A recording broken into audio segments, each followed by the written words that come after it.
تیرے در کی قدرت نے اسے راہ دکھائی تیرے در کی میں بھول گیا نقش و نگار رخ دنیا صورت جو سامنے آئی تیرے در کی آیا ہے نصیر آج تمنا یہی لے کر آیا ہے نصیر آج تمنا یہی لے کر پلکوں سے کیے جائے صفائی تیرے در کی اب دعوت سخن کے لیے میں محترم خالد محمود قادری صاحب کی خدمت میں گزارش کرتا ہوں کہ وہ تشریف لائیں اور اپنے ایمانی وجدانی اور روحانی خطاب سے ہمارے دلوں کو منور فرمائیں. ان کی آمد سے پہلے ایک پرزور نعرہ نعرہ تکبیر نعرہ رسالت نعرہ حیدری.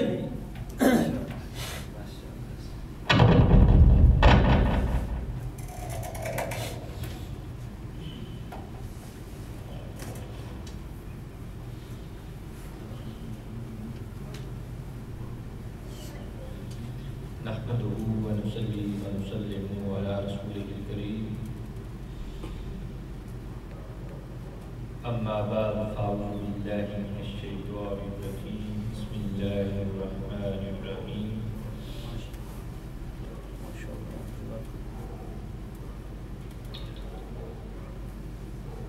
وَإِذْ قَالَ مُوسَى لِقَوْمِهِ إِنَّ اللَّهَ يَأْمُرُكُمْ أَن تَذْبَحُوا بَقَرَةً قالوا أتتخذنا هزوا قال أعوذ بالله أن أكون من الجاهلين آمنت بالله صدق الله العظيم وصدق رسوله النبي الكريم ونحن على ذلك من الشاهدين والشاكرين والحمد لله رب العالمين. إن الله وملائكته يصلون على النبي يا أيها الذين آمنوا صلوا عليه وسلموا تسليما. الصلاة والسلام عليك يا سيدي يا رسول الله وعلى آلك وصحابك يا خاتم النبيين. اللہ رب العزت کا کروڑ کا شکر ہے کہ جس پروردگار عالم نے ایک بار پھر ہم سب کو اپنے گھر میں آنے کی توفیق نصیب فرمائی اور اپنا اور اپنے پیارے حبیب مکرم صلی اللہ علیہ وسلم کا ذکر کرنے کی توفیق نصیب فرمائی. جتنا بھی اس بات پر شکر ادا کریں وہ کم ہے. جب انسان اللہ کی نعمتوں پر شکر کرتا ہے اس کی نعمت کے اظہار پر شکر کرتا ہے اللہ پاک فرماتا ہے جب میرا بندہ میری نعمت پر شکر کا اظہار کرتا ہے تو میں اس بندے پر اور زیادہ سبحان اللہ میں اس بندے کو اور زیادہ نوازتا ہوں. میری رحمتوں اور برکتوں کا نزول اور زیادہ بڑھ جاتا ہے اس بندے پر. تو یہ عظیم کرم ہے اس مالک کا کہ جس مالک نے اس سردی کے موسم میں آپ سب کو اپنے گھر میں آنے کی توفیق نصیب فرمائی. کیونکہ وہ مالک جن کو توفیق عطا کرتا ہے وہی لوگ اس کے گھر میں آیا کرتے ہیں. اللہ پاک جن کو توفیق دیتا ہے وہی اس کا ذکر سننے کے لیے آتا ہے. اللہ رب العزت کی حضور دعا ہے کہ خالق کائنات ہم کو حق بات کہنے کی اور اس پر عمل پیرا ہونے کی توفیق نصیب. حضرات عزیز قرآن مجید فرقان حمید کی آیت مبارکہ جو میں نے تلاوت کی سورہ بقرہ کی آیت نمبر 67.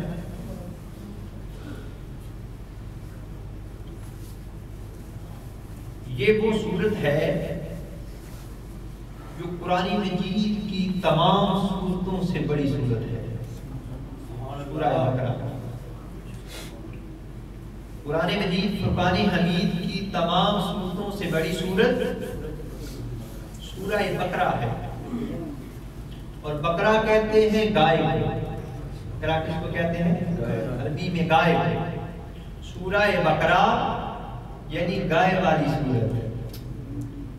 اس والی سورت گائے والی سورت۔ اللہ رب العزت نے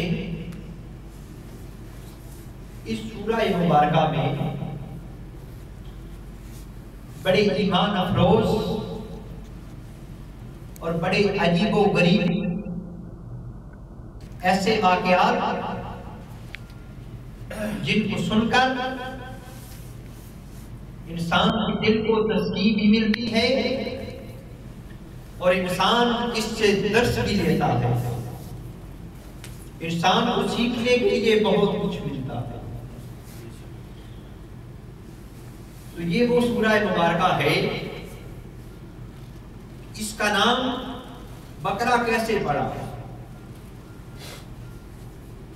وقت کی مناسبت سے کہ وقت تھوڑا ہے، بس مختصر تھوڑی دیر کے لیے انشاءاللہ کوشش کروں گا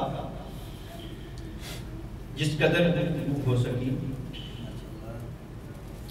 اللہ رب العزت نے ارشاد فرمایا وَإِذْ قَالَ مُوسَىٰ لِقَوْمِهِ، اور وہ واقعہ بھی یاد کرو، وہ وقت بھی یاد کرو کہ جب موسیٰ علیہ السلام نے اپنی قوم سے فرمایا، کیا چیز فرمائی؟ کہ بے شک اللہ تمہیں حکم دیتا ہے کہ ایک گائے کو ذبح کرو، ایک گائے کو ذبح کرو۔ جب حضرت موسیٰ علیہ السلام نے یہ بات فرمائی، اللہ کا حکم آیا، انہوں نے کیا کہا؟ وہ بولے کیا آپ ہمیں مسخرہ بناتے ہیں، ہمارے ساتھ مذاق کرتے ہیں؟ آپ نے فرمایا قال اعوذ باللہ ان اکون من الجاہلین۔ حضرت موسیٰ علیہ السلام نے فرمایا کہ میں اللہ کی پناہ مانگتا ہوں اس بات سے کہ میں جاہلوں میں سے ہو جاؤں۔ میں مذاق نہیں کرتا، مسخرہ نہیں کرتا، میں پناہ مانگتا ہوں اس سے۔ تو یہ وہ قرآنی واقعہ ہے کہ جس کا ذکر قرآن مجید نے بڑی بڑی صورت پیرائے میں کیا ہے۔ اس کا پس منظر، اس کا شان نزول بڑی توجہ سے سماعت فرمائیے گا۔ یہ بنی اسرائیل کا ایک بہت نیک اور صالح بزرگ تھے، اللہ اللہ کرنے والے تھے، اور ان کا ایک بچہ تھا، ان کا ایک بچہ تھا، اور وہ بچہ ابھی نابالغ تھا، بالغ نہیں تھا، اور ان کے پاس گائے کی ایک بچیا تھی۔ جب ان کی موت کا وقت قریب آیا تو وہ ایک جنگل میں بیابان میں چلے گئے، اور اس جنگل میں ایک جھاڑی کے پاس اللہ رب العزت کے حضور دعا کرتے ہیں کہ باری تعالیٰ میرا بچہ ابھی چھوٹا ہے، تو میں اس بچیا کو تیری امانت میں سپرد کرتا ہوں، تیرے حوالے کرتا ہوں، اس وقت تک جب تک میرا بچہ جوان نہ ہو جائے۔ تو آپ اس کو اس جنگل میں، صحرا میں، جھاڑی کے پاس چھوڑ کر واپس آ گئے۔ جب واپس آئے، اللہ کو منظور ایسے تھا کہ ان کا وصال ہو گیا۔ ان کا جب وصال ہوا تو کچھ دیر کے بعد، کچھ ٹائم گزرا کہ جب ان کا بیٹا جوان ہو گیا۔ جب ان کا بیٹا جوان ہوا وہ اپنی ماں کی بڑی خدمت کرتا تھا، والدین کا بڑا تابعدار تھا، بڑی فرما برداری کیا کرتا تھا۔ تو اس نے رات کو 3 حصوں میں تقسیم کر رکھا تھا۔ رات کا ایک حصہ وہ اللہ کی عبادت کیا کرتا تھا، اور رات کا دوسرا حصہ وہ اپنی ماں کی خدمت کیا کرتا تھا، اپنی ماں کی تابعداری کیا کرتا تھا، اور رات کا ایک حصہ وہ سویا کرتا تھا۔ اسی طرح جب سورج نکلتا، جب دن چڑھ جاتا تو وہ جنگل اور صحرا کی طرف باہر نکل جاتا، لکڑیاں کاٹتا، لکڑیوں کو اکٹھا کر کے ان کو بازار میں فروخت کرتا، بیچتا۔ تو ان سے جو انکم آتی تھی، پیسے آتے تھے، ان پیسوں کو بھی وہ 3 حصوں میں تقسیم کرتا تھا۔ ایک حصہ وہ اپنی ذات پر خرچ کرتا تھا، اور دوسرا حصہ اپنی ماں کو دے دیتا تھا، اور تیسرا حصہ جو بچ جاتا تھا وہ یتیموں غریبوں کو اللہ کی راہ میں صدقہ و خیرات کر دیتا تھا۔ اللہ کی راہ میں صدقہ و خیرات کر دیتا تھا، یہ اس کا معمول تھا۔ ایک دن اس کی والدہ ماجدہ نے اپنے بیٹے کو بلایا اور کہا، بیٹے جب تیرا باپ اس دنیا سے گیا تو وہ تیرے لیے کچھ تھوڑی وراثت چھوڑ کر گیا تھا، اور جب اس کی ماں نے بتایا کہ وہ وراثت کیا ہے، ماں نے بتایا، بیٹے وہ ایک گائے کی بچیا تھی جو تیرا باپ جنگل میں اللہ کے سپرد کر آیا تھا۔ اب اس جنگل میں جا اور اس جنگل میں دعا کر، اور دعا کیسے کر کہ جب اس مقام پر جائے گا تو اللہ کے حضور دعا یوں کرنا کہ اے ابراہیم کے مالک،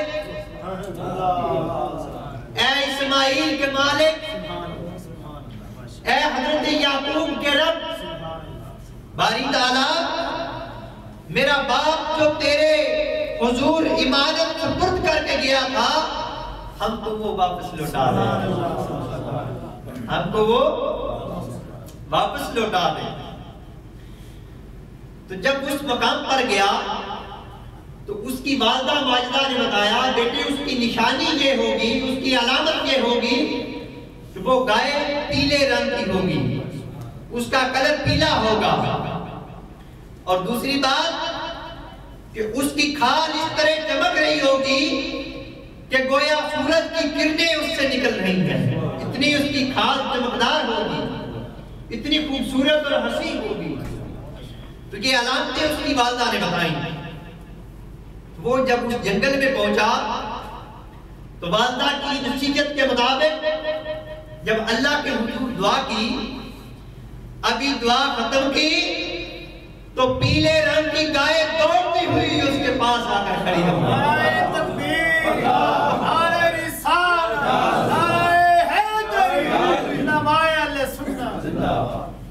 وہ گائے دوڑتی ہوئی اس کے پاس آ کر کھڑی ہو گئی۔ جب کھڑی ہو گئی تو وہ اس گائے کو لے کر گھر چلا گیا۔